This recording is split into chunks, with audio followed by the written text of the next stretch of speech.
ומכאן לראיון מיוחד עם העיתונאית והסופרת הבריטית מלאני פיליפס, בשני ספריה שיצאו עד כה, עולם הפוך ולונדוניסטן. היא מבקרת בחריפות רבה את האידיאולוגיה המערבית הנכנעת ללחצי האסלאם.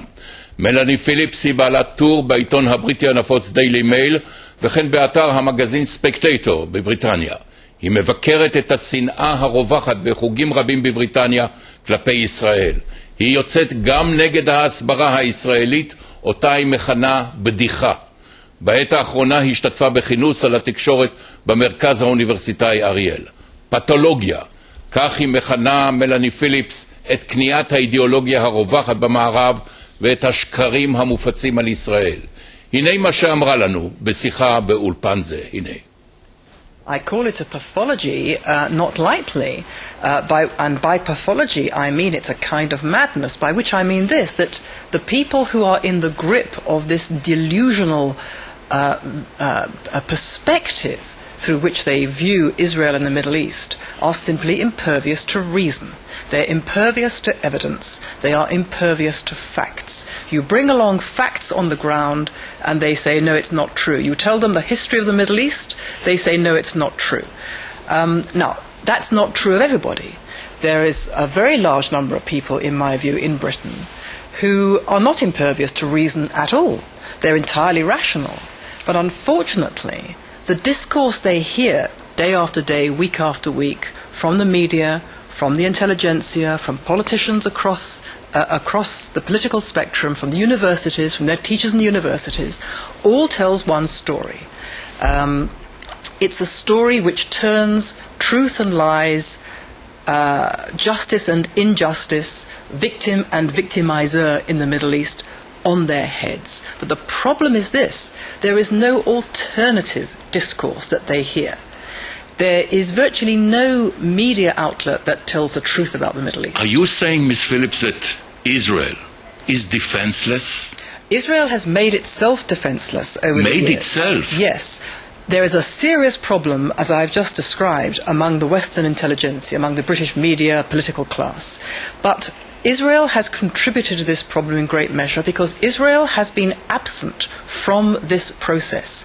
Israel could have changed this if it had understood over these many years that this has been going on, that it is not just fighting on a military battleground, but it's fighting on what I've called in my writing the battleground of the mind. Israel has ignored that. Israel has taken the view, we don't care about Britain's lost anyway, Europe's lost anyway, we have America. We have other things to do, we have many more things to concern us, and we are not in the business of having to defend ourselves and our existence. Well, unfortunately, they have vacated the battleground to the other side. What about what we call in Israel, in Hebrew, Israeli hasbara? Israeli hasbara is a joke. Joke? An absolute joke. Israel is completely outclassed and outmaneuvered on a battleground it doesn't even understand it is on. It doesn't even have the basics of proper Hasbara. It is simply nowhere. The Arabs, the Palestinians, the Muslims have organized for years. They've put money and thought and intelligence and shrewdness behind this. They understand that the way they could win against Israel may not be a military route. They've been frustrated in that over the years, as we all know. They've understood very well there's a weakness in Britain which they could exploit, that they could mount a kind of psychological warfare by which they would do two things. They would, by colonizing the battleground of the mind for their lies and propaganda, they would do two things. They would recruit millions of fanatics to their cause who would literally be prepared to die for that cause, having been brainwashed into these lies, which tell them that Israel or the Jews are about to destroy them, they're about to destroy the Islamic world, and so on.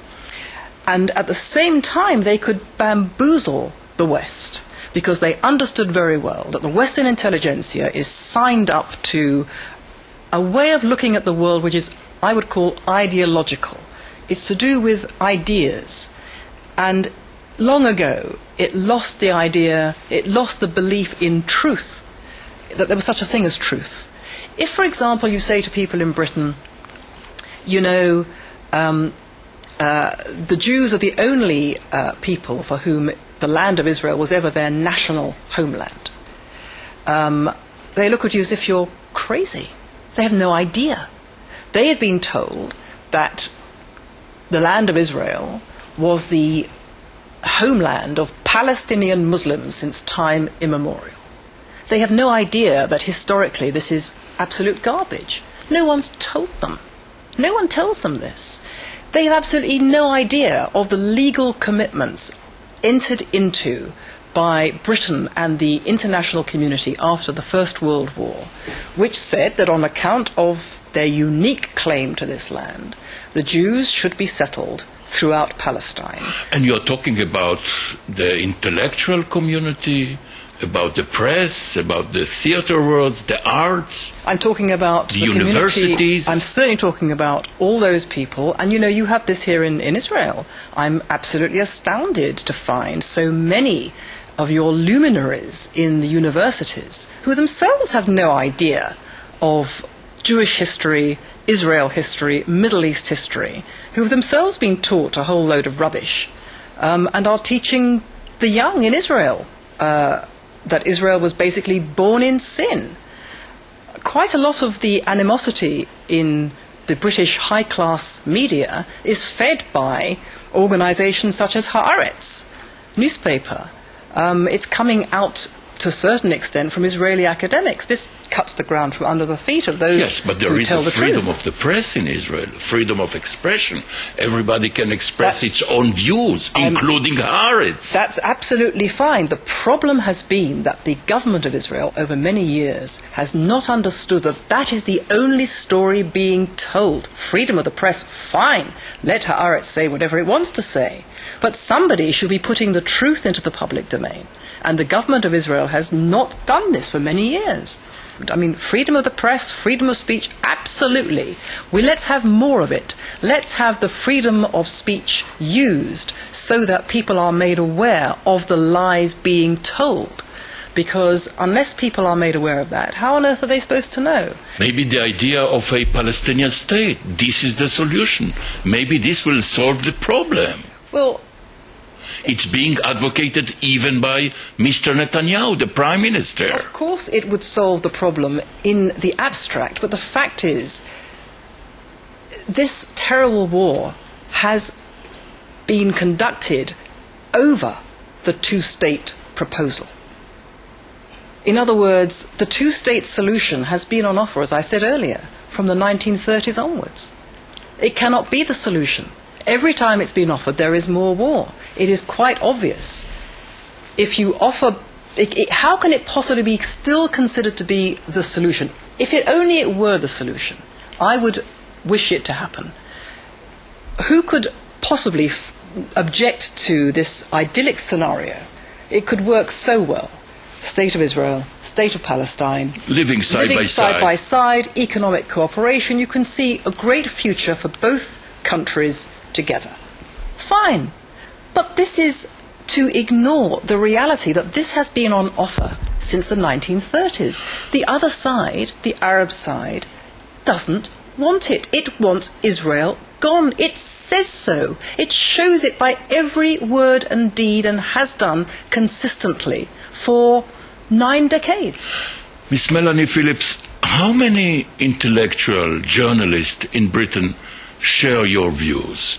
There are intellectuals who think like this, but they tend to be scorned and abused and vilified as the right wing, that all-purpose, nonsensical, infantile insult, which is designed to shut down argument.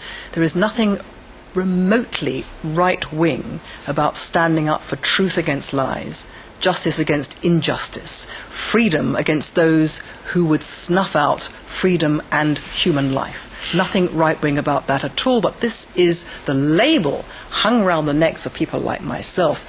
And believe me, it has a very chilling effect on people because you can lose your professional livelihood, your chances of promotion, you lose your friends. It's not something that people will willingly embrace. Miss Mélanie Phillips, thank you very much indeed. Thank you. Thank you.